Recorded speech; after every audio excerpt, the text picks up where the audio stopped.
கரூரில் கூட்ட நெரிசலில் சிக்கி உயிரிழந்த ஈரோடு கோனார்பாளையத்தை சேர்ந்த 47 வயது பெண் ரேவதி உடல் குடும்பத்தினரிடம் ஒப்படைக்கப்பட்டதைத் தொடர்ந்து உறவினர்கள் இறுதி அஞ்சலி செலுத்தி வருகின்றனர்.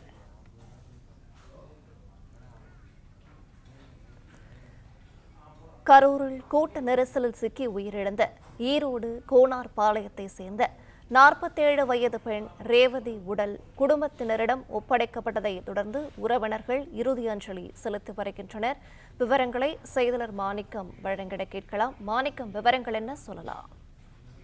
நேற்றைய தினம் கரூரில் தாவேக தலைவர் விஜயனுடைய பரப்புரையில் பங்கேற்றிருந்தவர்களில் கூட்ட நெரிசல் சிக்கி 39 நபர்கள் உயிரிழந்திருக்கக்கூடிய சூழல்ல அதில் உயிரிழந்தோருடைய விவரங்கள் வெளியாகியிருந்தது. அவருடைய உடல்கள் தற்பொழுது உடற்குறாய்வு செய்ததற்கு பின்னர் அடையாளம் காணப்பட்டு உறவினரிடம் ஒப்படைக்கப்பட்டிருக்கிறது. அதில் ஒருவராக இருக்கக்கூடியவர் ஈரோடு பகுதியைச் சேர்ந்தவர். அவருடைய உடல் தற்பொழுது அவருடைய உடலிடம் ஒப்படைக்கப்பட்டிருக்கூடிய சூழல்ல அவருடைய உடலை பார்த்திருக்கக்கூடிய உறவினர்கள் பார்த்து கதறி அழக்கூடிய அந்த சோகமான ஒரு நிகழ்வை நாம் பார்த்து வருகிறோம். கரூரில் நேரிட்டிருக்கக்கூடிய இந்த கூட்ட நெரிசல் சிக்கி ஈரோடு கோனார்பாளையத்தை சேர்ந்த 47 வயது இருக்கக்கூடிய பெண் உயிரிழந்தார்.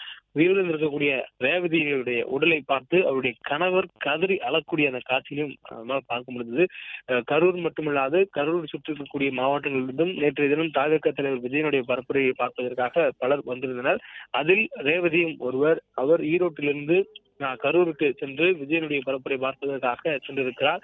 இந்த சூழலில் கூட்ட நெரிசலில் சிக்கியிருக்கக்கூடிய ரேவதி மூச்சு திணறல் காரணமாக உயிரிழந்ததாக சொல்லப்படுகிறது.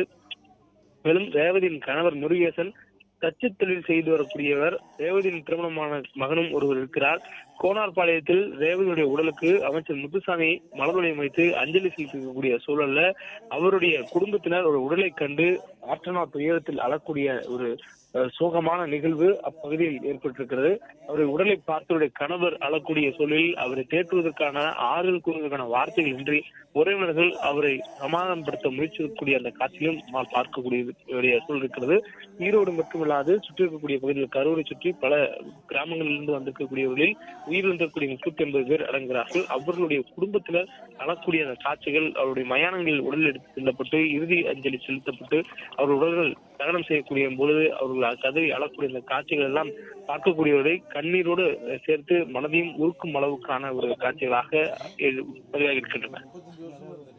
பிளே ஸ்டோர் மற்றும் ஆப் ஸ்டோரில் இருந்து பாலிமர் செயலியை QR கோடு மூலம் பதிவிறக்கம் செய்யுங்கள். செய்திகளை உடனுக்குடன் பெறுங்கள்.